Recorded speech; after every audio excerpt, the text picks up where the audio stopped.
আকাশবাণী কলকাতা স্থানীয় সংবাদ পড়ছি সুদীপ বসু। প্রথমে বিশেষ বিশেষ খবর।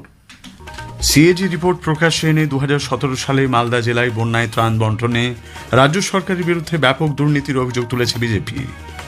145 কোটি টাকার বালি পাচার মামলায় এনফোর্সমেন্ট নির্দেশালয় ইডি চার্জশিট জমা দিয়েছে।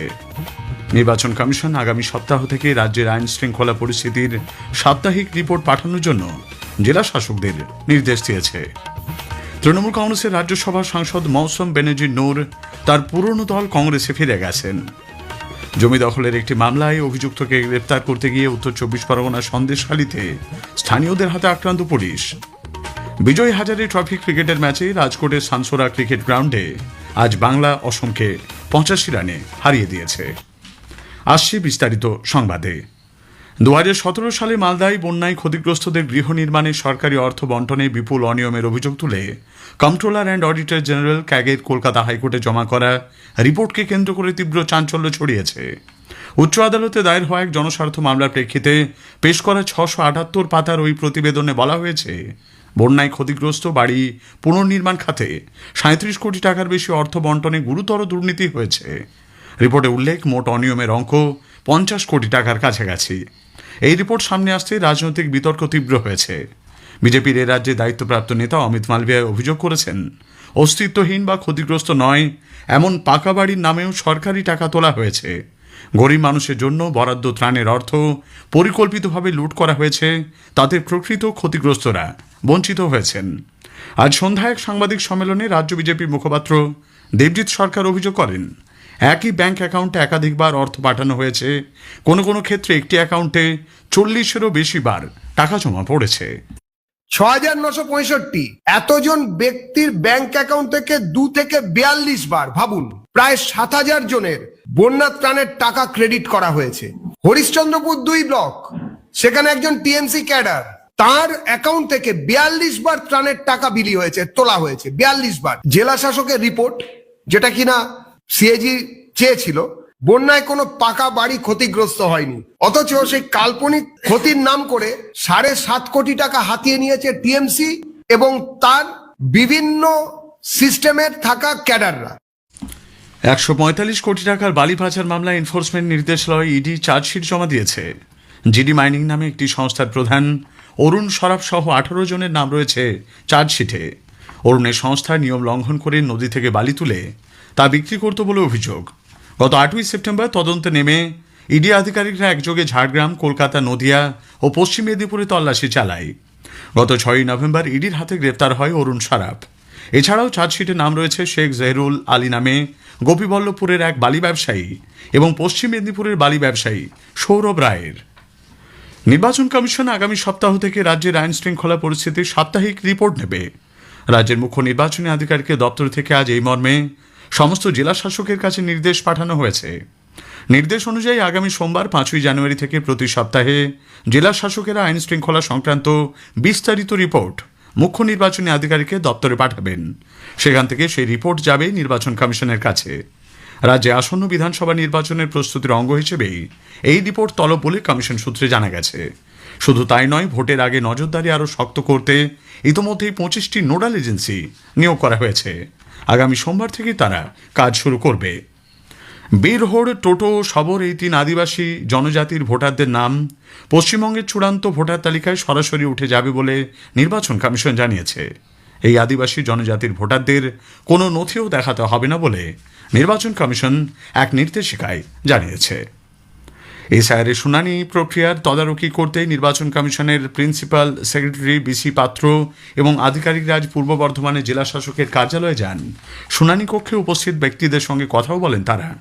এর আগে দুপুরে তারা মেমারি 1 ও 2 নম্বর ব্লকের বিডিও অফিসে গিয়ে আধিকারিকদের সঙ্গে কথা বলেন। তৃণমূল কংগ্রেসের রাজ্যসভার সাংসদ মৌসুম বেনজির নূর আজ তার পুরনো দল কংগ্রেসে ফিরে গেছেন। নতুন দিল্লিতে কংগ্রেসের সদর দপ্তরে আয়োজিত এক সাংবাদিক সম্মেলনে তাঁর হাতে দলের সদস্যপদ তুলে দেন কংগ্রেসের সর্বভারতীয় সাধারণ সম্পাদক জয়রাম রমেশ। উপস্থিত ছিলেন প্রদেশ কংগ্রেস সভাপতি শুভঙ্কর সরকার এবং এ রাজ্যের পর্যবেক্ষক গুলাম মোহাম্মদ মীর। মালদায় প্রয়াত কংগ্রেস নেতা এবিএ গনি খান চৌধুরীর ঐতিহ্যকে আরও মজবুত করতেই তার কংগ্রেসে ফেরা বলে মৌসুম বেনজির নূর জানিয়েছেন। শীঘ্রই তিনি রাজ্যসভার সাংসদ হিসেবেও পদত্যাগ করবেন বলে তিনি জানান। 2025 সালে ভারত আন্তর্জাতিক ক্রীড়া ক্ষেত্রে উল্লেখযোগ্য সাফল্য অর্জন করেছে। একটি প্রতিবেদন।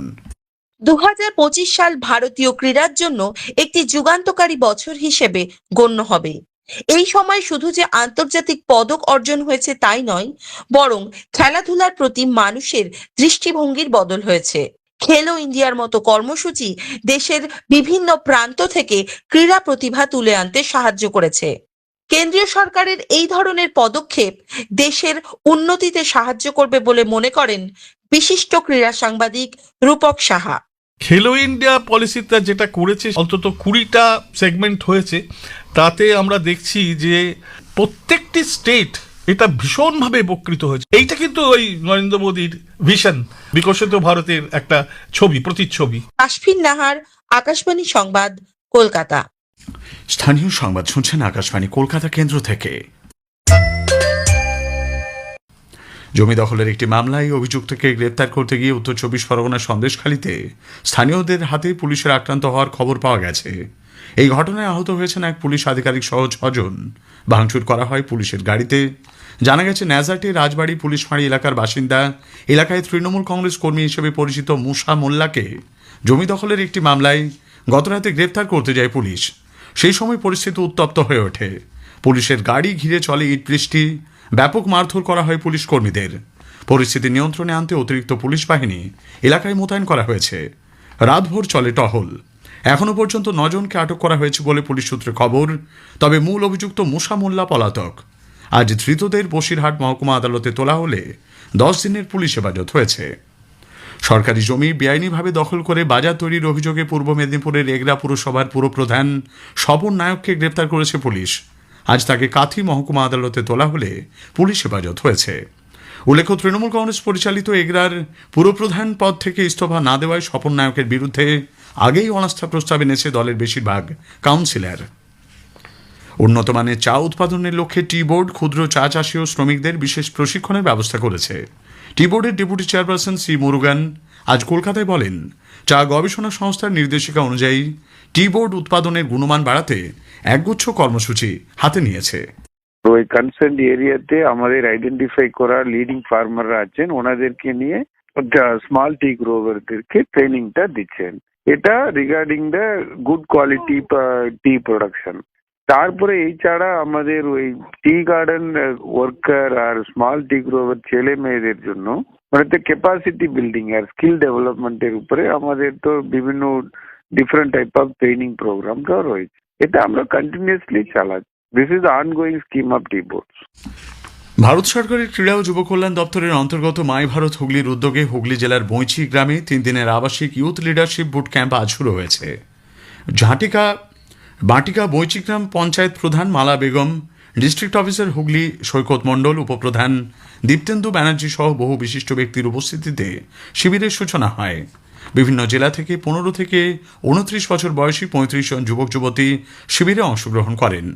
বিকশিত ভারত গঠনের লক্ষ্যে যুব নেতৃত্ব তৈরি করতে এই শিবিরের আয়োজন। ইন্ডিয়ান কাউন্সিল অফ এগ্রিকালচারাল রিসার্চের অন্তর্গত national institute of natural fibre engineering and technology NINFET 88 বছর পূর্ণ করল। এ উপলক্ষে আজ টালিগঞ্জের রিজেন্ট পার্কে সংস্থার ক্যাম্পাসে 2 দিনের উৎসবের সূচনা হয়েছে। দক্ষিণবঙ্গের জেলাগুলিতে আগামী 24 ঘন্টায় তাপমাত্রার পারদ আরও কিছুটা বাড়বে বলে আবহাওয়া দপ্তর জানিয়েছে। তারপর থেকে তাপমাত্রা ফের কমার পূর্বাভাস। উত্তরবঙ্গের জেলাগুলিতে আগামী 24 ঘন্টায় তাপমাত্রা পরিবর্তনের তেমন কোনো সম্ভাবনা নেই বলে আবহাওয়া দপ্তরের বিজ্ঞানী ডক্টর অন্বেষা ভট্টাচার্য জানিয়েছেন। আগামী 24 ঘন্টায় এই তাপমাত্রা সেরকম কোনো পরিবর্তন হবে না এবং তার পরবর্তী 3 দিনে আবার তাপমাত্রাটা ধীরে ধীরে কমবে। উত্তরবঙ্গের ক্ষেত্রে 2 ডিগ্রি মতন আরো কমবে এবং দক্ষিণবঙ্গের ক্ষেত্রে 2 থেকে 3 ডিগ্রি। বিজয় হাজারে ট্রফি ক্রিকেটের ম্যাচে রাজকোটের সানসোরা ক্রিকেট গ্রাউন্ডে আজ বাংলা অসমকে 85 রানে হারিয়ে দিয়েছে। টসে জিতে অসম বাংলাকে প্রথমে ব্যাট করতে পাঠায়। শেষ করার আগে স্থানীয় সংবাদের বিশেষ কিছু অংশ আরও একবার। সিএজি রিপোর্ট প্রকাশ্যে এনে 2017 সালে মালদা জেলার বন্যায় ত্রাণ বন্টনে রাজ্য সরকারের বিরুদ্ধে ব্যাপক দুর্নীতির অভিযোগ তুলেছে বিজেপি। নির্বাচন কমিশন আগামী সপ্তাহ থেকে রাজ্যের আইন শৃঙ্খলা পরিস্থিতির সাপ্তাহিক রিপোর্ট পাঠানোর জন্য জেলা শাসকদের বলেছে। স্থানীয় সংবাদ শেষ হলো।